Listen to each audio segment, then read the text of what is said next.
Hello, this is Joe Pryor, the virtual real estate team in Oklahoma, and we represent investors who buy in the Oklahoma City and Tulsa market worldwide, nationwide, worldwide. But, I see a lot of people talking when they call me and they say, well, what about this area? What about this area? Well, I got this spreadsheet and what do you think about that? And I got this return on investment analysis and it seems like their numbers are higher than yours. And the standard question that I have to start off with is, well, did they factor vacancy and maintenance in there?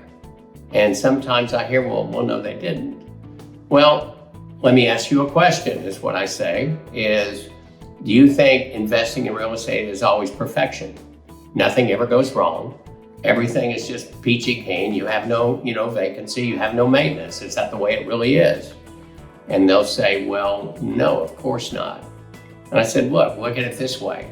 We normally tell people plan for up to 30 days vacancy on the first rent because you don't own it yet. All right. And so the first rent is always the hardest. So there's a pretty significant vacancy there. Now, it may go down in the second or the third one because you always have 45 days, but that's a fact of life. Now, from the point of view of maintenance, nothing lasts forever.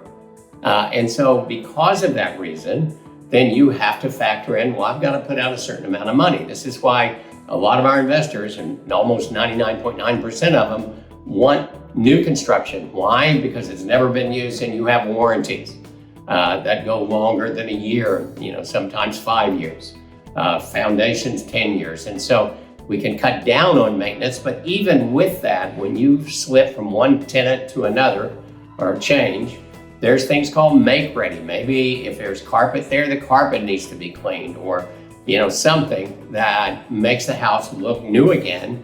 And what's $200 or $300? Well, that's maintenance, okay? It's not just replacing the air conditioning system or the roof or anything else in the house.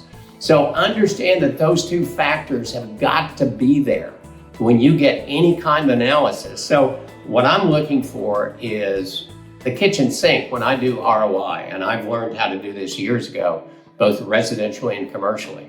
I want to make sure that when I tell you that the internal rate of return is 16% pre-tax annually, that vacancy and maintenance are a part of that. Property management is a part of that. All of those factors need to be there so you have a clear idea of this is how much I can make annually in real estate versus a mutual fund versus a stock versus an annuity versus a savings account, whatever you happen to be invested in. I want to make sure you understand that this is a little more complex and numbers can lie if all the numbers aren't in there. And trust me, I have seen this. And I did a previous video about insurance where I've seen insurance is dumbed down by, $500 to $1,000 a year.